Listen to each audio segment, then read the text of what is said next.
আলী এবং মুয়াবিয়া রাদিয়াল্লাহু আনহুর মধ্যে যখন যুদ্ধ হচ্ছিল, প্রতিদিন বিপুল পরিমাণ সাহাবী তাবে শহীদ হচ্ছিলেন। সে সময় রোম সম্রাটের পক্ষ থেকে আমির মুয়াবিয়ার নিকটে একটা চিঠি আসলো।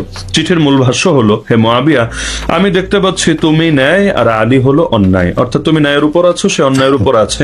সুতরাং তুমি যদি চাও, আমি তোমার সাহায্যে একটা বাহিনী পাঠাতে চাই। তারা তোমার প্রতিপক্ষ আলীর কল্লা কেটে সেই কল্লা তোমার কদমের সামনে লুটিয়ে দেবে। এভাবে তাকে উস্কানি দিয়ে বা ফুসলানোর চেষ্টা করে একটা বার্তা পাঠালো তৎকালীন খ্রিস্টান বাদশা রোম সম্রাট। আমির মুয়াবিয়া রাদিয়াল্লাহু আনহু ওই ভয়াবহ মুহূর্তে, এই জামানায় যে কেউ হলে খুশিতে লাফাতো যে ক্ষমতাসীনদেরকে উচ্ছেদ করে আমাকে নিয়ে গদিতে বসাবে, এর চাইতে আর বড় প্রাপ্তি কি আছে।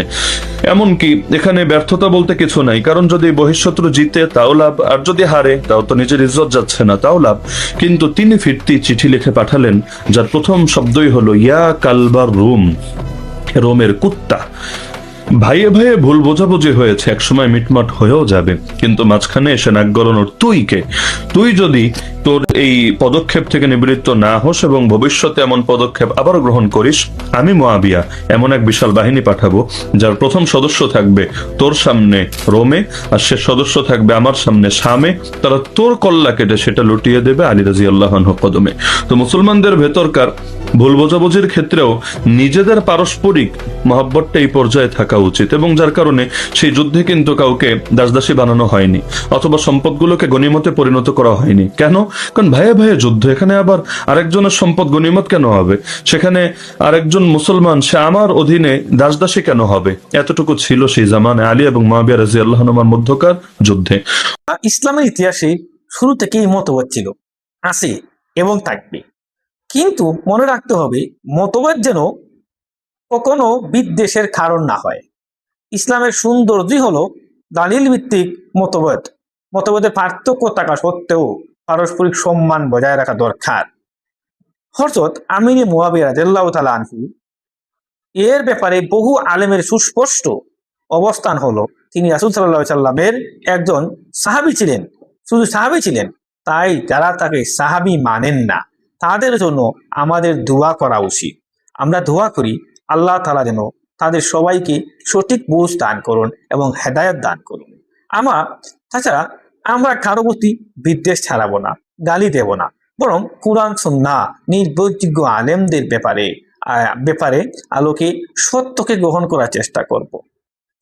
মনে রাখবেন, সাহাবায়ে কেরামের সম্মান রক্ষা করা ইমানের অংশ। আর মুসলমানদের পরিচয় হলো উত্তম চরিত্র, সুন্দর ভাষা ব্যবহার করা। আল্লাহ আমাদের সবাইকে সত্য বুঝার, সত্য গ্রহণ করার এবং উম্মার ঐক্য, আদব, আখলাক বজায় রাখার তৌফিক দান করুন।